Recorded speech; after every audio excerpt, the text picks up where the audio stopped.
حرام اگر آپ کمائیں گے آپ کو پیسہ تو ملے گا لیکن سکون نہیں ملے گا۔ حرام کمائیں گے، دنیا کا کوئی بھی بڑا کام کرنا چاہیں گے وہ ہوتے ہوتے رک جائے گا، کام بنتے بنتے بگڑ جائے گا۔ اور ایک بات ہاتھ جوڑ کر کے میں آپ سے کہتا ہوں، سود کا کوئی کاروبار مت کیجیے، سود مت کمائیے، سود مت کھائیے۔ جانتے ہیں 40 سال میں آپ کا ایسا بیڑا غرق ہوگا کہ آپ اٹھ کر کے سنبھل نہیں پائیں گے۔ اور سود کا پیسہ ہلاک ہوگا ہی، لیکن سود کا پیسہ جو آپ نے اپنے گھر میں لگایا دوسرے پیسے کے ساتھ وہ بھی برباد ہو جائے گا۔ جوا کھیلنے پر اسلام نے منع کیوں کیا؟ جوا کھیلنے کو گناہ کیوں کہا؟ دکھانے کے لیے چاہ رہا ہوں۔ جب آدمی جوا کھیلتا ہے تو ایک کا فائدہ ہوتا ہے، 10 کا نقصان ہوتا ہے۔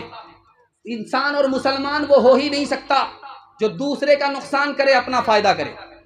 اسی طرح شادی کا موقع ہے، باپ بول رہا ہے بیٹا خاموش ہے، ہم کو کچھ نہیں چاہیے، گاڑی دے دیجیے گا، آپ ہی کا داماد آئے گا جائے گا، ہم کو کچھ نہیں چاہیے، ڈبل سامان دیجیے، آپ ہی کا داماد آرام کرے گا، آپ ہی کی بیٹی آرام کرے گی۔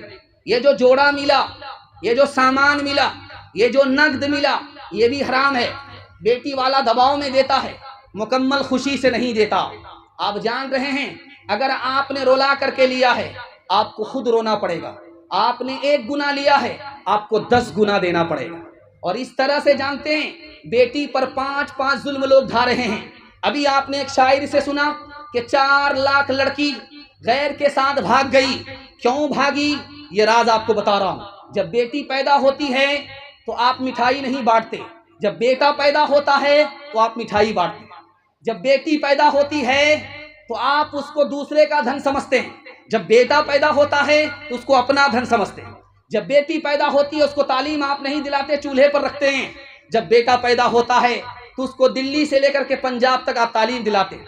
اور جب بیٹا پیدا ہوتا ہے آپ حج پر جاتے ہیں تو ساری زمین ساری جائیداد بیٹا کو لکھ کر کے جاتے ہیں، بیٹی کو کنگال کرتے ہیں۔ اور جب سماج بیٹی سے شادی کرتا ہے اس سے پہلے ڈیمانڈ کرتا ہے، اسی ڈیمانڈ نے عورت سے ایمان کو بھی چھین لیا، آبرو کو بھی چھین لیا۔ اب بتائیے گھاٹے کا سودا ہے یا نفع کا سودا ہے؟ ہاتھ جوڑ کر کے میں آپ سے کہتا ہوں آپ دنیا پر مہربان ہوں گے، خزانے غیب سے دے کر کے اللہ آپ پر مہربان ہوگا۔ ہاتھ اٹھا کر کے وعدہ کیجئے کسی بیٹا کی شادی لین دین سے نہیں کریں گے، سنت کے مطابق کریں گے۔ ہاتھ اٹھائیے انشاءاللہ۔ بیٹا پر کرم بیٹی پر ستم کریں گے، ہاتھ اٹھائیے انشاءاللہ۔ عورت نے جنم دیا مردوں کو، مردوں نے اسے بازار دیا، جب جی چاہا مسئلہ کچلا، جب جی چاہا دھتکار دیا۔